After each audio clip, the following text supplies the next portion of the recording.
بسم الله الرحمن الرحيم. اللهم صل وسلم وبارك على سيدنا محمد وعلى آله وصحبه أجمعين. ازيكم يا حبايبي، عاملين ايه؟ وحشتوني كتير كتير كتير.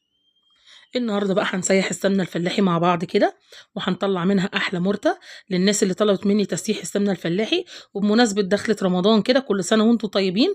وجبنا بقى السمنه، يلا بينا نشوفها هنعمل ازاي. بس قبل ما نبدا، يا ريت تشتركوا لي في القناه وتحطوا اللايك وتفعلوا الجرس عشان يوصلكم مني كل جديد. ويا ريت يا جماعه المتابعه على الفيسبوك، على التيك توك، على الانستجرام. ويلا نسمي الله ونصلي على الرسول ونبدا بالوصفه بتاعتنا. اول حاجه تعمليها تغسلي الحله بتاعتك كويس قوي، ولازم تكون ألمونيا، وتحطيها على النار تسخن قوي. دول معايا 3 كيلو من السمنه الفلاحي، من الزبده يعني الفلاحي الجاموسي مش البقري. اول ما تسخن معانا كده وتحس ان هي سخنت قوي، انزلي. ما تخافيش، هتطلع بخار وتطلع ريحه وكل حاجه، انزلي بس بالكميه كلها. بصوا بتطلع دخنه ازاي، ولا تقلقي من اي حاجه.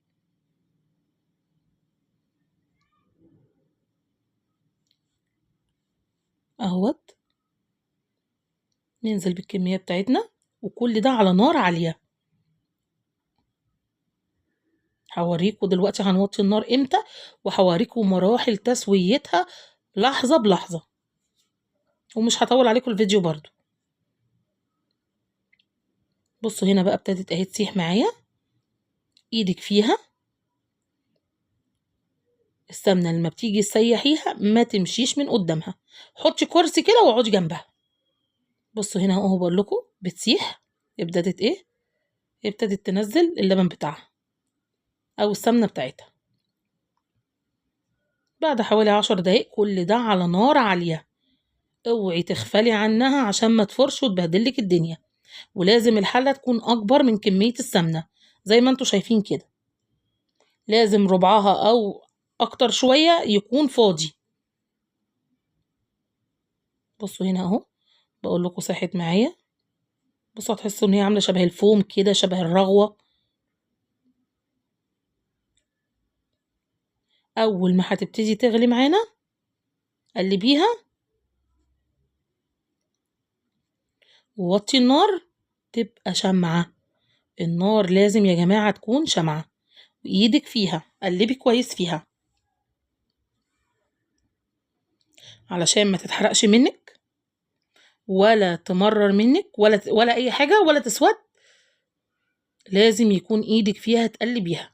هنا خدنا نطرة ملح صغننة خالص زي ما انتوا شايفين كده، وحطيتها. قلبيها تقلبتين 3 اهو. انا هنا وطيت النار، يعني اول ما تغلي معانا نوطي النار، تحس ان هي هتفور شبه اللبن كده، توطي النار. بص هو كل ده عامله رغوه، وتحس ان هي برضو عامله شبه الفوم.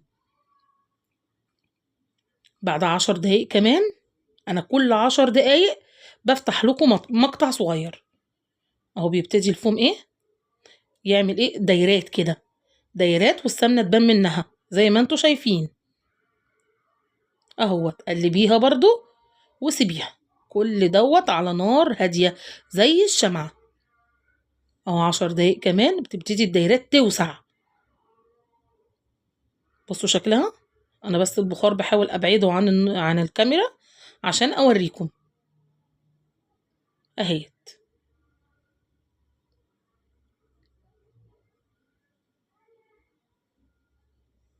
برضو لسه زي فيها ايه، فوم زي مجبنه كده، بس الدايرات بتوسع. هنا بتدخل في مرحله السوا، دي مراحل السوا المظبوطه. قلبيها برضو وسيبيها. كل 10 دقايق قومي قلبيها. بصوا هنا بقى بعد 10 دقايق كمان ابتدى بقى ايه، تحس ان هي عامله شبه الجبنه، زي المقطعه، اللبن المقطع شبه اللبن الرايب. بصوا شايفين اهو ده شكلها. ما تخافيش، هي كده خلاص بتفصل. برضو ايدك فيها قلبيها وسيبيها اهي. بصوا هتبتدي بقى هنا تفصل اهيت. هتلاقوا ايه، عامله شبه الزيت كده، زيت مع جبنه. دلوقتي كل ده هينزل لمرتة تحت. قلبيها برضو. كل ده برضو على نار هادية هادية خالص خالص. هتقعد كده حوالي برضو 10 دقايق. وبصوا هنا بقى ايدك فيها ما تسيبهاش. قلبي.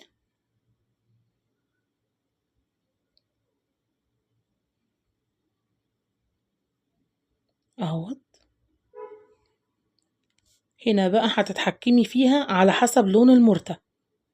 هوريكم اللون المظبوط اللي لما تهدى معاكم ما تتحرقش. بس اهم حاجة قلبي وخدي من الجناب كده. قلبي وخدي من الجناب كده زي ما انت شايفة. هنا لازم تشوفي اكتر من الكلام كمان. انا مصوره لكم مراحلها خطوة بخطوة. بصوا بقى هجيب معلقة تانية عشان تبان معاكم فيها. بصوا المرتة ابتدت تنزل لتحت ازاي اهي كده فصلت خالص. هيبقى شبه لون الزيت من فوق والسمنة من تحت اللي هي المرتة.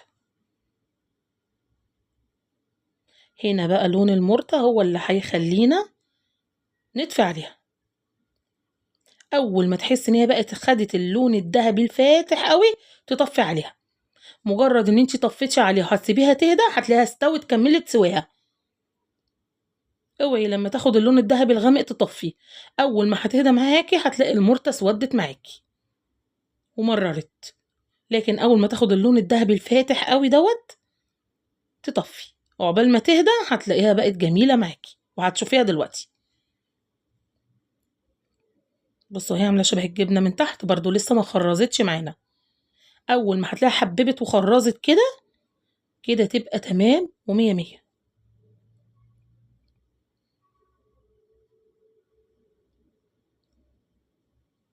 بصوا. بصوا الرغوة حتى اللي فوق لونها اتغير ازاي.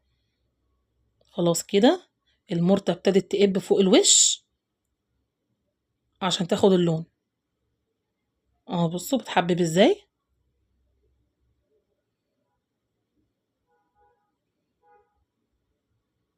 كده حببت معانا. لمي برضو كده.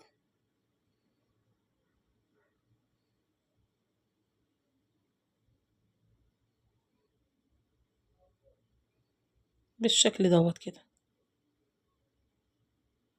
هنا بقى طفي. انا كنت طفيت. بصوا بتفضل تغلي ازاي لما تطفي. قعدت تغلي كده حوالي 3 4 دقايق عقبال ما هديت. في الوقت ده المرتة بتاعتي خدت اللون الذهبي الجلد الحلو هي والسمنة. انا هنا كنت طفيت خالص. قعدت بردتها كده حوالي نص ساعة. معايا البرطمان بقى يا ريت تحفظيها في برطمان ازاز. تكوني غسلاه كده ومعقماه بالميه السخنه ومنشفاه كويس جدا. ما يكونش فيه نقطه ميه. ومعاكي مصفى سلك كده.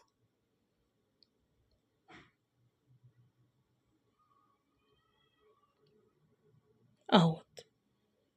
وانزلي بيها. بصوا يا جماعه. دهب كده نازل دهب. ريحتها تحفه وخطيره. بصوا لونها وهي نازله سلاسل دهب كده. ولا هي فاتحه ولا هي غامقه. ومستويه كويس واحفظيها من السنه للسنه. ودي المرته اللي طلعت معانا بصوا مخرزه. وبصوا لون المرته وجماله. وكميه السمنه. البرطمان بتاعي كبير طبعا. هنجيب تاني. بس هي دي الكميه اللي كانت متوفره معايا. انا بحب احفظها ببرطمان ازاز. تقعد معاكي من السنه للسنه ولا يجرالها اي حاجه. ودي المرته اهي لونها. بصوا مخرزه ازاي. صفيناها طبعا. تحفه وريحتها تحفه. خطيره يا جماعه خطيره. اعملوها على الطريقه دي للناس اللي طلبتها مني. وهتعجبكم قوي وتقدري تخزنيها من السنه للسنه.